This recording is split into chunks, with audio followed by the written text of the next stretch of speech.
Allons à Côte d'Ivoire et cette fois parlons de politique. La scène politique ivoirienne, autant pour moi, pourrait bien prendre un tournant décisif après un appel à l'unité lancé par Laurent Gbagbo, l'ancien président des figures majeures de l'opposition, dont Simone Gbagbo, son ex-épouse, et Charles Blé Goudé, semblent se ranger derrière l'ancien président pour former un front uni. Notre correspondant, Emar Taou, nous éclaire sur cette nouvelle configuration politique.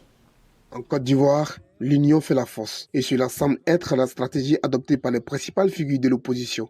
À l'appel de Laurent Gbagbo, qui milite pour une opposition unie face au pouvoir en place, Simone Gbagbo et Charles Blé Goudé, leader du COJEP, semblent désormais marcher main dans la main. Une démonstration de solidarité politique qui se traduit par leur engagement dans une plateforme commune. Lors d'un point de presse tenu ce jeudi 22 août, le COJEP a réaffirmé son engagement dans cette plateforme, tout en se disant ouvert à d'autres initiatives politiques, une position qui traduit une certaine flexibilité, mais aussi une volonté d'intégrer toutes les forces qui partagent la même vision pour l'avenir du pays. Le COJEP tient à informer l'opinion nationale et internationale qu'il est partie prenante de la plateforme regroupant l'ensemble des partis politiques, de l'opposition et des organisations de la société civile signataires de la déclaration du 9 août 2024 au siège du PDCI à l'appel du docteur Simone et Yves Gbagbo.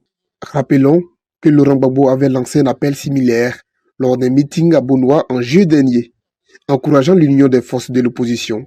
Aujourd'hui, cet appel semble avoir trouvé écho, avec l'engagement renouvelé de Simone Gbagbo et Charles Blé Goudé à ses côtés. On a pitié à ça. Et puis c'est les mêmes têtes qui se retrouvent, qui se mettent ensemble. Et puis c'est pas, sur long terme, ça ne dure pas.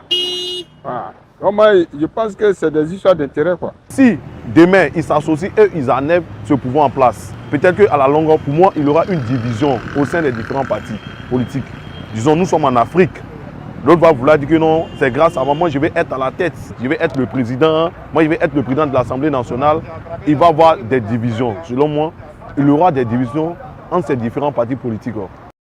Reste à savoir si cette unité affichée se traduira par des actions concrètes et une véritable synergie face aux défis à venir, notamment la question électorale.